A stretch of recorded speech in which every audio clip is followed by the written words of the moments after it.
અને થોડે દૂર ગયા છે, બપોરનો સમય છે, વારને કિનારે રંગાવ્યું કે સત્યનારાયણ ભગવાને દંડી સંન્યાસીનું કીધું જાતે વાણીઓ બેઠા હતા.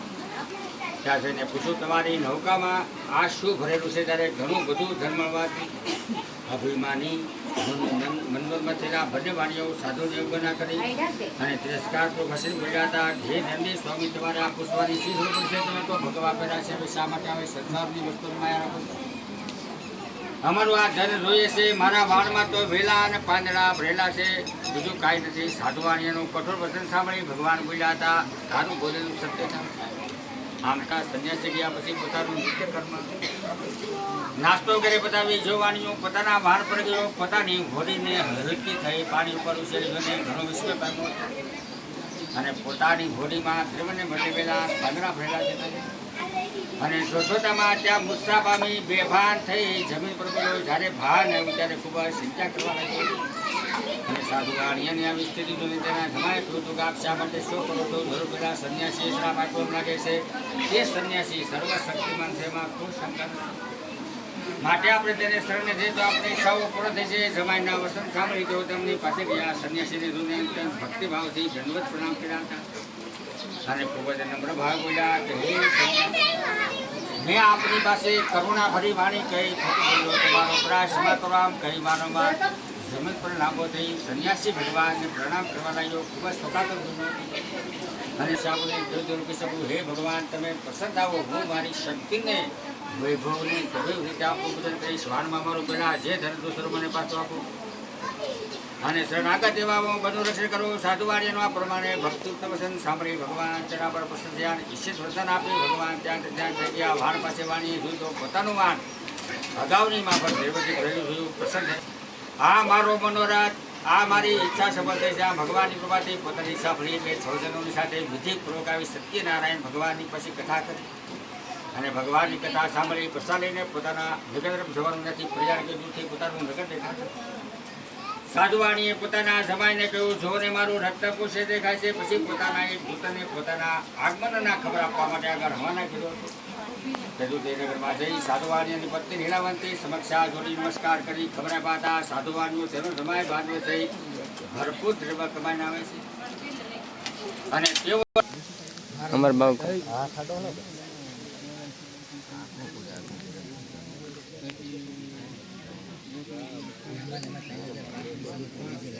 जो कथा शुरू से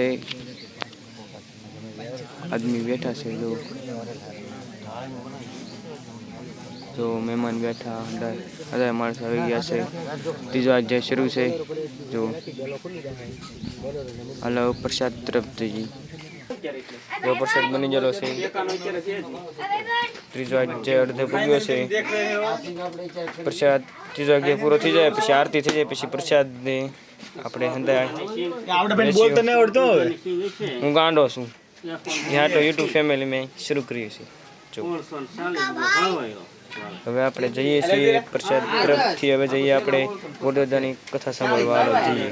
વિશાળ વડના ધાતરીઓ ત્યાં અશ્વ બાંધી છાયડામાં આરામ કરવા લાગેલો છે અને તે સમયે ત્યાં ગાયો શ્રાવ આવેલા ગોવાળિયાઓ પોતાના મિત્રોની સાથે એ ઝાડને થોડે દૂર આવી સત્યનારાયણ ભગવાનની કથા કરતા હતા. રાજાએ આવું જોયું. રાજા તો અભિમાની હોવાથી ત્યાં ગયો નહીં, એટલું નહીં દૂરથી ભગવાનને પ્રણામ પણ કર્યા. તેમ છતાં ગોવાળિયાઓ પોતાના રાજા આવ્યા છે જોઈને પસંદ થઈ. રાજા પછી ઘડિયામાં પસંદ અને પછી તેઓ સર્વે જા પૂજન કરતા હતા. જઈને સર્વેએ પ્રસાદ રહ્યો હતો. રાજાએ આ પ્રસાદનો અનાદાર અને ત્યાગ કરવાથી રાજા ઘણું દુઃખને પામ્યો હતો. તેના 100 પુત્રો ધન ધાન્ય વગેરે નાશ પામ્યો. રાજાએ વિચાર કર્યો કે આવું કેમ બન્યું? નક્કી સત્યનારાયણ ભગવાને મારા કોઈ અપરાધને કારણે મારા સર્વ ધન અને પુત્રીનો નાશ કર્યો છે. માટે જા પેલા ગોવાળિયાઓ સત્યનારાયણ ભગવાનનું વ્રત પૂજન કરતા હતા ત્યાં જાઓ. આવું મનમાં નિશ્ચય કર્યો હતો. તે રાજા ગોવાળિયાઓની પાસે ગયા માગી હતી.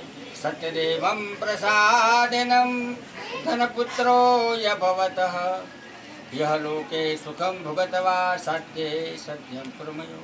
આવી રીતે પૂજન કરીને પ્રસાદ લેવાથી ભગવાન સત્યનારાયણ પ્રસન્ન થતા રાધે ગુમાવેલું સર્વ પુનઃ પ્રાપ્ત થયું. આ લોકમાં ધનવાન પુત્રવાન વૈભવ પામ્યું અને સર્વે સુખ ભોગવી અંતને કાળે ભગવાનના રૂપમાં ગયો હતો. જે કોઈ મનુષ્ય ભક્તિ ભાવથી પરમ દુર્લભ એવું કોઈ સત્યનારાયણ ભગવાનને સંપત્તિ મળી અને કોઈ જેલખાને પડ્યો હોય, બંદીખાને પડેલો બંધનમાંથી મુક્ત થાય, કોઈ પણ ભયભીત થયેલો મનુષ્ય હોય તો આ ભયમાંથી મુક્ત થાય એમાં કોઈ શંકા નથી.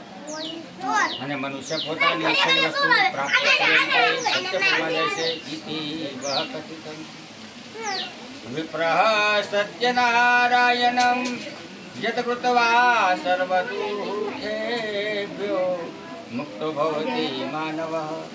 હે શ્રેષ્ઠ બ્રાહ્મણો, આ પ્રમાણે મેં શ્રી સત્યનારાયણ ભગવાનનું વ્રત કર્યું છે. વિશેષ કરીને આવા ઘોર કળિયુગની અંદર સત્યનારાયણ ભગવાનની કથા એની પૂજા ઉત્તમ ફળે આપ કરી છે. કોઈ સત્ય સ્વરૂપિયાને કાલે નાનો ઉઠે છે, કોઈ આને ઈશ્વર કહે છે, કોઈ આને વિષ્ણુ ભગવાન કહે છે, બીજા કેટલાક લોકો સત્યનારાયણ ભગવાન પણ કહે છે, અને બીજા કેટલાક લોકો સત્યદેવ કહે છે. એ સત્ય સ્વરૂપ ભગવાન અનેક પ્રકારના આવા જુદા જુદા સ્વરૂપો ધારણ કરી બધાના મનોરથ પૂર્ણ કરે છે.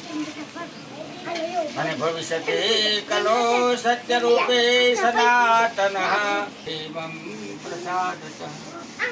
આવા સત્યનારાયણ ભગવાનની પૂજા કળિયુગમાં લોકોમાં હંમેશા થતી રહેશે. પણ હે ઋષિ મુનિઓ, જે મનુષ્ય આ કથાનો કોઈ નિત્ય પાઠ કરે અથવા કથા કોઈ સાંભળે એના સઘળા પાપો સત્યનારાયણ ભગવાનની કૃપાથી નાશ પામશે. હે મહામંડલેશ્વરો, ગાવ જેવો જઈ સત્યનારાયણ ભગવાનનું વ્રત પૂજન કર્યું હતું તેમના ત્યાર પછીની જન્મની કથા કહી સંભળાવું છું. કાશી નગરીમાંનો એક સતાનંદ નામનો બ્રાહ્મણ હતો. તેને સત્યનારાયણ ભગવાન વ્રત કરવાથી બીજા જન્મની અંદર મહાજ્ઞાની સુદામા તરીકે જન્મ્યા હતા. એને શ્રી કૃષ્ણ ભગવાન જેવા મિત્રને ભગવાનની ભક્તિ કરી હતી, તે પર મોક્ષને મેળવ્યો હતો. લાકડા રામચંદ્રજીના ચરણો ધોઈ પાન કરી પોતાના આખા કુળનો ઉદ્ધાર કર્યો. ઉલ્કા મુખો મહારાજો નૃપો દશરથો ભક્ત રંગનાથમ જપુંજમ વૈકુંઠમ તદા જગમત. ઉલ્કામુખ નામના રાજાએ સત્યદેવનું વ્રત કરવાથી બીજા જન્મની અંદર રાજા દશરથ થયા.